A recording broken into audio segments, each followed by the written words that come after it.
Albany chapter's second annual Longest Night Vigil. This vigil is a synchronized action coordinated across the country as part of our winter offensive. And now I would like to read to you the official National Union of the Homeless Winter Offensive Statement. During the holiday season, the National Union of the Homeless comes together across 5 U.S. regions: the South, Appalachia, Midwest, West, and Northeast, to declare housing and health care now, an end to genocide and the war economy, no more death on the streets, both here and abroad. The Homeless Union's Winter Offensive is a series of synchronized actions and protests that take place from Thanksgiving through Martin Luther King Jr.'s birthday in order to highlight the time of year when the poor and homeless experience the most deadly conditions and the highest rates of suicide and death. We work together to fulfill our mission statement, declaring that we commit our lives to ending homelessness and poverty, and to work tirelessly for the human right to life, liberty, and the pursuit of happiness, for social and economic justice for all.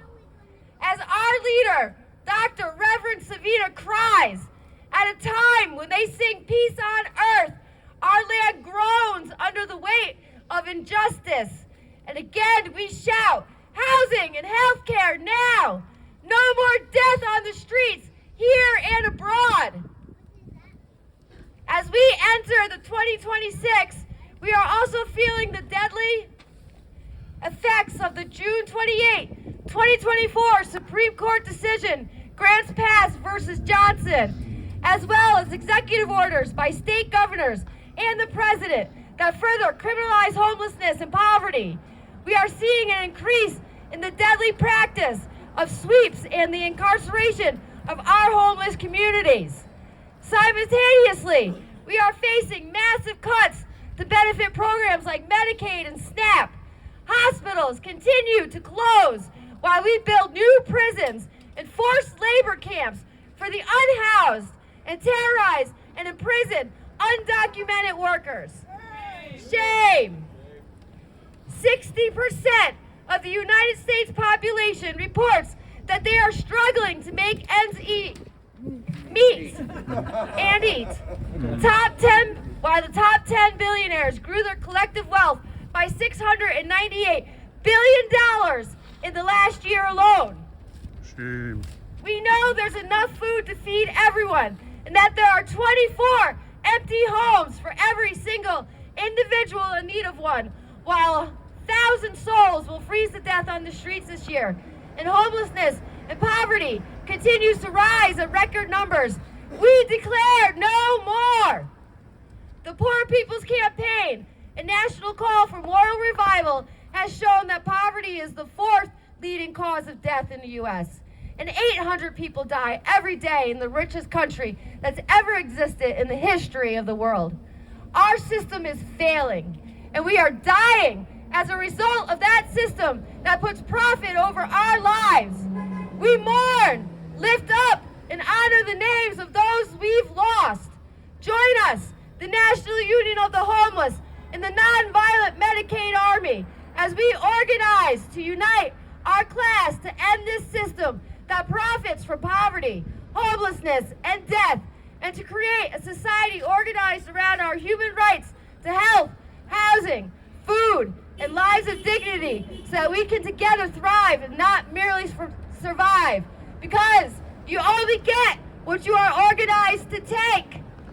Woo! Yep. And I'm going to be turning this over to our leaders in just a moment, but I prepared a few remarks about why we are gathered here today in front of the Department of Social Services. We are gathered here at the Department of Social Services. It exists to provide a safety net and support for vulnerable individuals and families addressing basic needs like food, housing, and health care by offering financial aid like SNAP, Medicaid, and cash assistance. They serve as a government mechanism to ensure essential services reach those facing hardship due to things like poverty, disability, or health crisis. If you find yourself struggling with food insecurity, or if you are facing an eviction, or if you're experiencing homelessness, this is where you are directed to go. The shelters, coordinated entry, and eviction prevention providers require you to open a case right here. The moment you step inside, you are hit with the barriers. The department itself is underfunded, understaffed, and under-resourced. There are not enough shelters, affordable apartments, or funding to meet the needs of the people. But you fill out your application in the hopes that you will make the cut. Then come more barriers. The paperwork and the documentation that you have to provide, the work requirements, and the time you spend standing here waiting with your number in your hand. And if you get through this process while you're experiencing homelessness and you get placed in a shelter, you are bombarded with more barriers. Matt Lear was a homeless union leader who passed away this past summer. Poverty was his cause of death. Matt was street homeless and on the do not shelter list. He got on this list because he did not follow the shelter requirements. He had to look at a dozen apartments a week. This meant application fees, time, and a phone, things that Matt did not have. Matt could not afford an apartment. He could not afford rent, so he didn't look for an apartment. So he was removed from the shelter and put on the do not shelter list. And shortly before he died, he said to me, "It's like sending me to the grocery store to pick out a steak that I will never be able to eat when I am starving."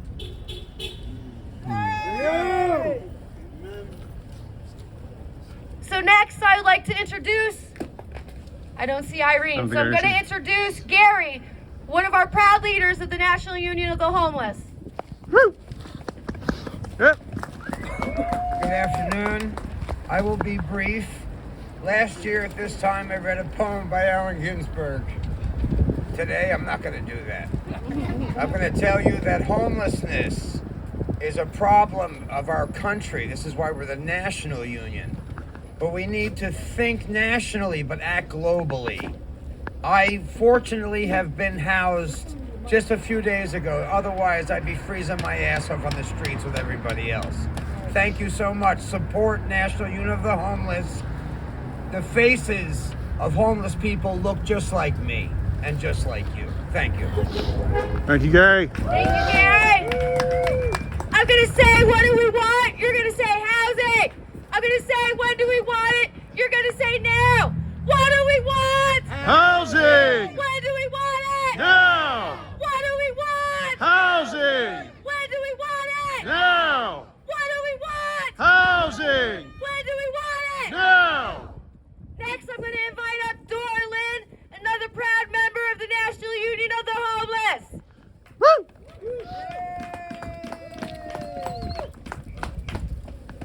Hello, everybody.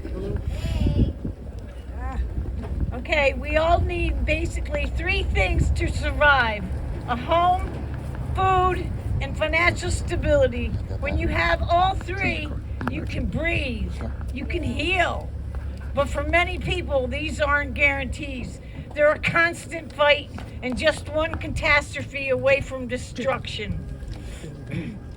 My path from homelessness to stability took 9 years. 8 months in a shelter, 2 more years in an SRO, single room occupancy. Then finally my name came up on the Section 8 list and I got an apartment.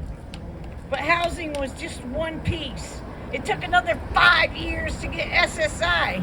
For all those years, I survived on $90 cash assistance, while my rent and food cost $240 total per month. I was fortunate to have health care, which let me start healing. But the bureaucracy nearly broke me. Every month brought new threats. Miss a deadline? Lose your benefits. Didn't file a paper? Lose your housing. Missed that phone call? Start over. Just like Bebhinn was saying, with all the all the hoops to jump through.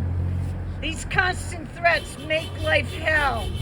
I always felt like I was about to lose something that was keeping me safe. I spent so much time keeping bureaucrats happy, gathering documents, providing proof, jumping through hoops, and the rest of the time on edge, worrying about what I hadn't done right. I had no time to actually get better. Through all this, I complied with their programs they demanded I attend. But that never touched what I really needed. They only demanded more from me. Finally, I figured out my mental health was shot. When I finally got support for this, it addressed that hole inside, keeping me sick and addicted. It took over 6 years to reach stable mental health. Not because resources didn't exist, but because I was too busy fighting to survive to be able to access them. And today, on a national scale, we're seeing these same threats multiply. Access to health care, housing assistance, food support, all under attack. We can't heal, nor can we catch our breath when we're constantly fighting just to exist. That's why I'm here today. I've joined with others who understand this fight because we've lived it. We're lending our voices to protect what keeps people safe, to demand systems that help people heal and live with dignity instead of existing. Because no one should have to fight this hard just to exist. We need to stand together in unity for our dignity. That's right, that's right. Woo! Thank you, Dora-Lynn. And as Dora-Lynn said, the barriers are set up against her and the rest of us who are struggling with poverty. And she very clearly tied together our mental health, our physical health is tied to our housing. We cannot get better, we cannot have peace without our housing. And this is not just the way it is. This is policy. It is policy that creates the conditions where the demand outweighs the resources. It is policy that creates the conditions that allow people to freeze to death on the streets. It was policy that kept me homeless for almost 3 years when my marriage ended and I could no longer afford to pay the rent on my own. But we say no more policy violence and no more death on the streets. Say it with me. No more death on the streets. No more death on the streets. No more death on the streets. Now I'd like to invite you all to march with us down to the Capitol. We're going to have a few more homeless duty leaders speak. Sorry, I'm losing my voice. And we're going to read off the names of folks that we have lost to poverty and homelessness. And then we invite you all to join us for a small meal to follow immediately after. So we're going to gather here on this corner.